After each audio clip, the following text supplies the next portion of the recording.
Theseus podcast here with our Oscars preview. The Oscars are tonight, 7 o'clock.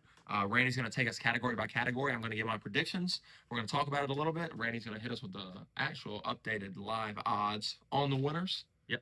And that's how we're going to do it. So, all right, here we go. Getting right into it. We're going to start with Best Supporting Actress. Bryce, who do you think should win Best Supporting Actress? Who do you think will win Best Supporting Actress? So, for Best Supporting Actress, I have a preference to Tiana Taylor for one battle after another. I do think Amy Madigan is going to win it. I do think she probably deserves to win it for her performance in Weapons. She was incredible. Really good. I enjoyed it. I think that's worth the win. And okay. Earned. Yep.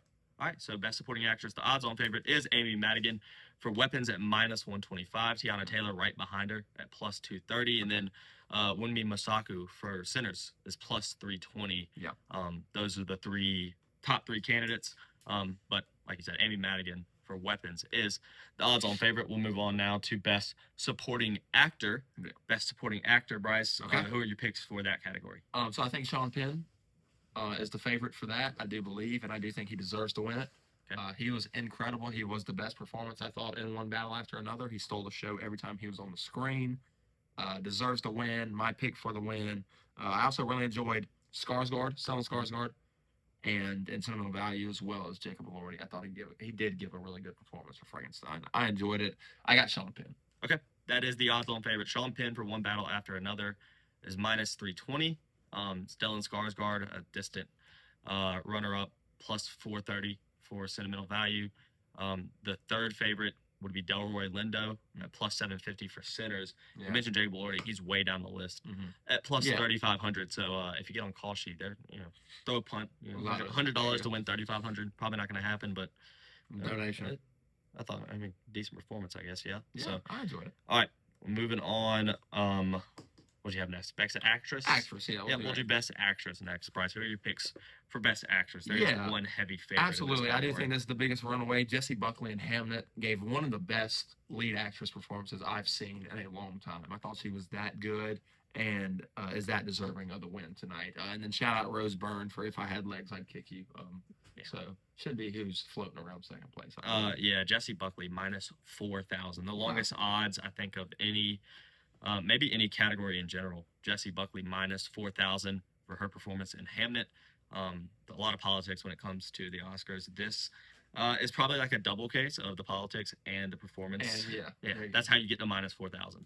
So she is the clear favorite for Best Actress. It'd be a shock if she didn't win it. Rose Byrne is in second at +1,200 for If I Had Legs, I'd Kick You. And then third favorite is Emma Stone for Begonia, +2,500.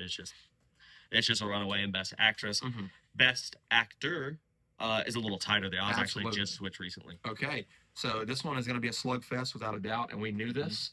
Michael B. Jordan and Timothée Chalamet both going for their first ever Best Lead Actor performances, which is going to be really exciting to watch. My personal preference is Michael B. Jordan. That's who I want to win. I think he deserves to win. Timothée Chalamet also fantastic for Marty Supreme. Ton of, they definitely advertised the heck out of that movie. Yeah.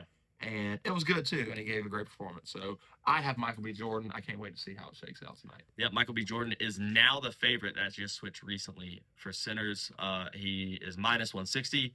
Timothée Chalamet for his performance in Marty Supreme +185. It's a pick 'em. Those have just switched, and there's a little bit of the kind of politics, I guess, playing in hand. Timothée Chalamet kind of made fun of people for ballet and stuff, saying he didn't like it, and that's enough in this game, in the Oscars. That's gotta be enough. careful. Yeah, because it is not strictly off performance. If it was strictly off performance, this is probably how it would have lined up anyways, you think, right? I think, but he actually has been, I think Timothée Chalamet's had all the heat recently up to this point where he was playing the political game very well until he, because in the past he had said, he'd been kind of brash about his want and will to be one of the best and to win these awards and get recognized and stuff. And then in this run-up has been very humble and has played the game a little bit. And that kind of had him out in front. But now the roles have flipped where maybe it is a little justice where the best performance is going to get rewarded. Yeah, and that'd be nice. I don't think that there would be – that's not really a controversial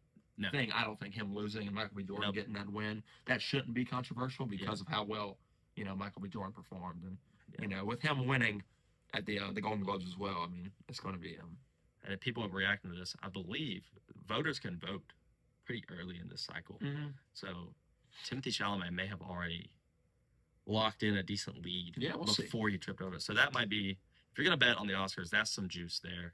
Was Either it Golden way, Globes? Is that even right? What What's just that? happened? I can't even think right now. But anyway, yeah. So it's a two horse. I mean, it's just Michael B. Jordan and Timothy Chalamet. Leonardo DiCaprio is a very distant third place at plus Yeah. 1,200 Yeah, for yeah. one battle after another. It's just not going to happen for him. We'll move on to Best Director, where there's just another heavy favorite, and this is one that feels. This is where I'm going to start getting upset about. The politics. So, going into Best Director, who I believe is going to win, is going to be PTA, I believe. Paul Thomas Anderson for one battle after another. Coogler being who I desperately want to win Best Director. He comes and directs a movie that is the most Oscar-nominated movie of all time. 16 Oscar nominations. Absolutely incredible. And it doesn't look like he's going to win Best Director. So, hurts my feelings. This is where I believe it's going to get controversial. I do believe Paul Thomas Anderson's going to walk away with it tonight. Yeah, and so does everyone else. He's minus 1,500 to walk away with Best Director. Ryan Coogler plus 800.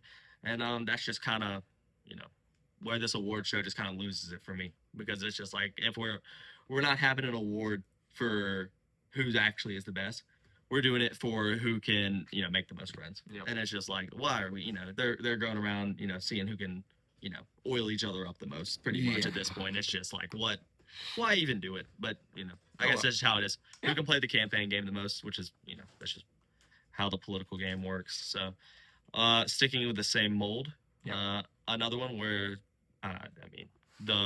who can advertise to the people the best, who can butter up the people who are voting the best is Best Picture. So for the award of the night, Yeah. Best Picture, again, it's the exact same track. I do believe one battle is going to win, and I believe Center should win.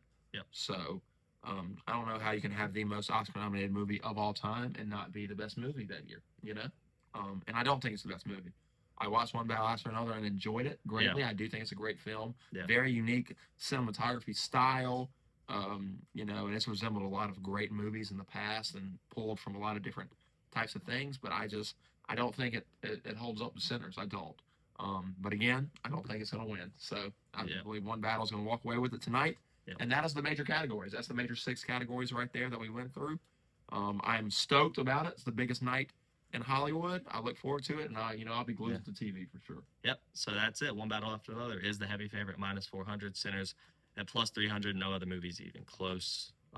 Hamnet, a distant third, for plus 2,000. So we'll see who wins. You got all of our picks there. So we'll tune in. We'll maybe do a little reaction after the show. Yep. Sometime this week. So thanks very much for watching. Maybe it's be good surprises that we can have. Maybe, some good man. reactions. That's So good. Maybe we'll that'd be make good. some. Maybe we'll make some bread betting on some of these underdogs. So, There we go. all right, that's Theseus Pod. We're done. Thank you.